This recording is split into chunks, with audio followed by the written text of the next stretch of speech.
Internet चेनेलाव गासैखौबो बरायबाय। आंनि चेनेलखौ subscribe खालायाखैबा subscribe खालायदो आरो बे खाथिनि बेल आइकन बेलखौबो थुनानै होदो। गोदान दिल्ली सरेश हस्पिटालाव सा 80 डक्टरफोरनि देहायाव कर'ना जिउसा गाग्लोबनायजों लोगोसे सासे डक्टरनि जिउआ खहा जायो। दुखुनांथाव बाथ्रा, डाक्टारफोराबो माखासे सुबुंफोरनि कर'ना फाहामनायनि थाखाय गोसो होसारनानै खामानि मावनायाव गावनि जिउखौनो कर'नानि थाखाय बिथांमोना जिउ बाउसोमनानै गोसो मोदोम जिउ होनानै खामानि मावदोंमोन। नाथाय बिथांमोनासो कर'ना जाजानांगौ जाहैबाय आरो बिनि सायाव सासे सुबुङा जिउ गोमानांगौ जाहैबाय कर'नानि थाखाय। 30 नं सानजा क'क्राझार बियाबनि नरेश इस्लारिखौ मन्थ्रि मोनैनि पार्कआव प्राइमारि, सिजौगुरि प्राइमारि, मैथाबारि प्राइमारि आरो मावरियागाव प्राइमारिआ जयै दुखु फोरमायदों। मानो होनबा बर' हारियाव थाखाय माखासे गोबां खामानि मावनो थाखाय मानसि नांगौ। बेनि थाखायनो मन्थ्रि बिबानखौ सोसनहरनो थाखाय रायजो-राजाफोरा गोबां नाजासेयावबो जेनबा जाफुंहोनो हायाखै। बिथांखौ रायजो-राजाफोरा मन्थ्रि मोननांगौनि थाखाय आसाम सरकारनिसिम दाबि खालायदों।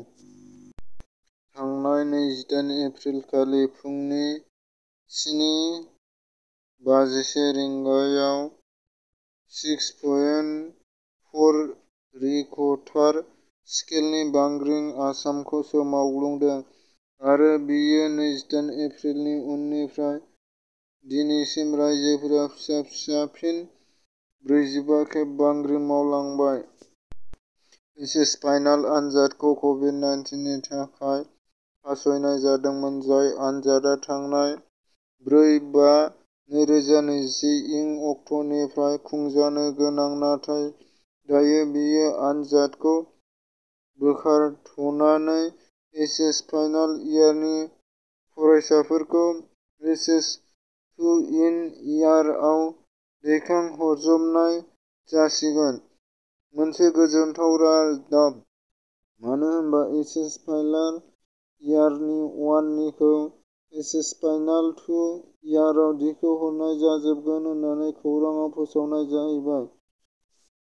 क'क्राझार सान'दामारि बड'फा कलेसारि कमप्लेक्सनि साखाथियाव थानाय कलेरगी थियेटार ग्रुपनि 13थि गायसनथाइ जोनोम सान फालिनायजों लोगोसे मैया लेम'गि थियेटार ग्रुपनि थाग्रा न' एबा मावख'खौ बिटिसिनि हारिमु बिफाननि मावफुं सोद्रोमा इएम दावबायसा बर' आखाइजों मैया बेखेवनानै होयो।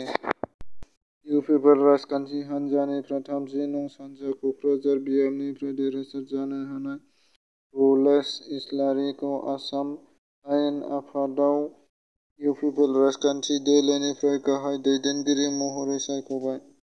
मैयानि समायखिरा लानाय हाबाफारियाव बिटिसिनि बारग' चिफ हाग्रामा महिलारी आरो एपिसिसिनि आफादगिरि रिपुल बरा आरो आइइउडिएफनि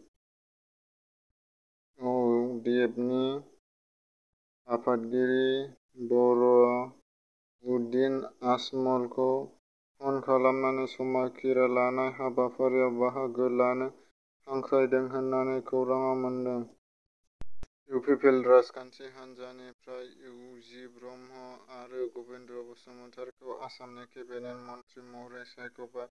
इउ पिपल राजखान्थि हान्जानिफ्राय आरोबाव मन्थ्रि मोनबावगोननि आसा दङ।